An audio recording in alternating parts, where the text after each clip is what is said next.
deepening crisis in Burundi. It's our first story this Wednesday on CNN Student News. I'm Carl Azus. Let's get started.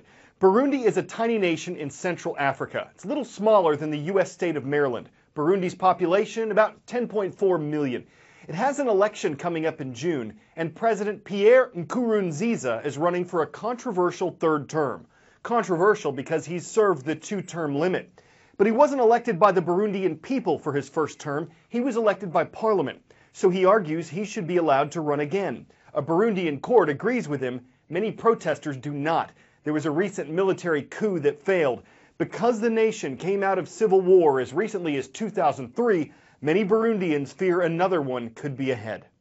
These refugees on board the MV Liemba are the lucky ones. They've managed to escape this incredibly overcrowded peninsula, which is a small fishing community essentially called Kagunga. And that is where as many as 50,000 over the last few weeks Burundian refugees have been bottlenecked trying to escape. The only way out has been across the water on this, which is an old World War I gunship. And you can see up here on deck some of those refugees, mostly women and children. The vast majority of refugees who have fled Burundi for Tanzania are women and children. The ones who are brought onto the boat are those who are particularly weak. Downstairs there are drips attached to the ceilings of the deck to rehydrate those who are suffering from the symptoms of cholera, and we've had it confirmed by doctors from the UNHCR that they have suffered 14 deaths so far from cholera. Now, from here, from Kagunga, they will be transported to the stadium in a village called Kigoma, and from there on to Tanzania's largest refugee center, Nyarugusu. Tanzania has a history of accommodating Burundian refugees, but this influx is huge, 70,000 plus into Tanzania, and also tens of thousands into the DRC and into Rwanda also, most of them saying that they don't want to wait until their country degenerates into civil war, and that if the president runs for a third term, they see no hope for peace. Diana Magne, CNN, on Lake Tanganyika, Tanzania. From yesterday's transcript page at cnnstudentnews.com, 3 of the schools present for the roll call. Coal Ridge Middle School is in Firestone, Colorado. Its mascot is Dynamite, which is kind of the bomb. Next to Stevens Point, it's in central Wisconsin, and it's the home of the Fernandez Center for Alternative Learning. And things are about to get wild with the Wildcats in Leakesville, Mississippi. Hello to everyone watching at Greene County High School. This is something a lot of you aren't going to want to hear, but it seems that schools that ban students from having smartphones have better test scores, in England anyway. A study by the London School of Economics examined policies at dozens of English schools. It found that when they banned smartphones, their test scores went up by more than 6%. In schools with underachieving students, the scores went up by 14%. 2 of the study's authors say this doesn't mean phones and other technology can't be used to improve learning, but that they did have drawbacks, including the distractions of gaming, texting, and social media. You know this is a controversial subject. Many teachers complain about disruptions. Many parents want their students to have phones so they can reach them.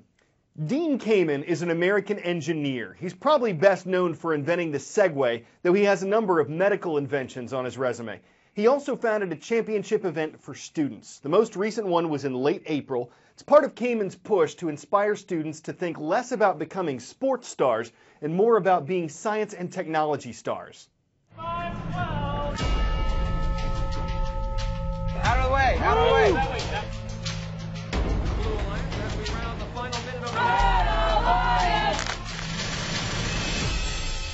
It's described as the sport of the mind, where man and machine converge. I started first because I think there's a real need to change kids' attitudes about science and technology.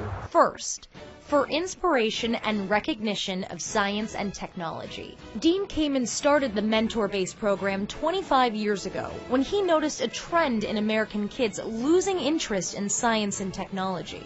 They all think this is an education crisis, and I looked at it and said, I don't think so. I think it's a culture crisis. If we can take the important aspects of science, technology, engineering, math, and put them in the context of a sport. As we watch the Blue Alliance machine Celebrate science and technology and use sports as a way to change the culture. His concept is working. Walking onto this field feels more like I'm going to a concert or a sporting event. This really is the Super Bowl of robotics. Who am I? We think of ourselves as professional athletes. Yeah, we're not running around, but we're competing with all our hearts. Meet Base God Trap Love, built by the Robo Tigers, a robotics team out of Queens, New York. When you see it on the field, it's like, did I really create that? It's all inspiring to see something that you worked so hard on actually moving and like doing stuff on the field. So that's the guts of the operation. Yes, that is our brain. Each team is given 6 weeks to build their robots. During build season, they work endless hours, coding, building prototypes, developing strategy, and it's all put to test in regional competitions. After winning the New York City regionals, the Robo Tigers made it here, the Robotics Championship in St. Louis, Missouri. And this is their competition. Meet High Stakes, built by the High Rollers out of Las Vegas, Nevada. I know we're going to do good. I know we're going to put up as much as we can, but it just isn't enough. When we caught up with the two teams in St. Louis, the High Rollers were ranked #1 in their group. It's extremely competitive. I spent hours, I got cuts and bruises, I bled over this robot. This is where we come to learn and how to expand our team. The most exciting times in my life have been at competitions like these. This competition is a microcosm of the real world. These kids are given too little time, too little resources. They're on too complex a team. They don't know what their competitors are up to, and yet in a very short time, they got to deliver a solution to a problem. That's the real world. Talk to each other. It's not just building a robot. You get communication skills by talking to other teams. You learn strategies. You learn more about life and how to go about it. The High Rollers went home as championship finalists. And although the Robo Tigers didn't take home a physical award, Dean says there are no losers here. Not every kid who's here can leave a champion. So what about the kids that don't win this competition? What's their takeaway?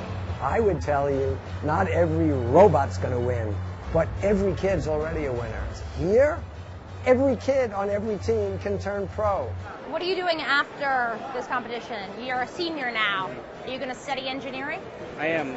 Right now, I'm set up to study computer engineering, and I've gotten, scholarship offers from colleges everywhere. In fact, most of the kids we spoke to are planning a career in engineering as a result of their first experience.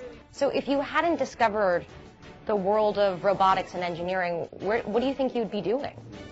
I honestly don't know. It's changed your life. Yeah. I know what I want to do now. It's clear to me.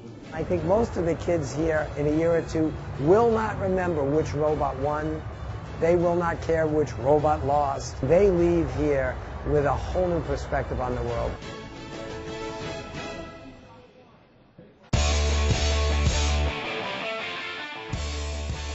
There's a saying, you have to learn to crawl before you can walk, but not if you're a moose. A mama moose recently gave birth to 2 calves near a roadside in Alaska. That allowed a photojournalist to get close enough to capture the baby's first steps. One was a little quicker to its feet than the other, which had a couple face plants at first, but eventually it got up on its own 4 legs and they scampered off into the woods as a new family. Of course, it takes them a little while to build up the muscles, but they don't get heard doing it, and eventually they figure out the antler to hoofing it, my dear. That puts a muzzle on our show for today. We hope you found it amusing, and we'll moosey on back here tomorrow. I'm Carla Moose for CNN Student Moose.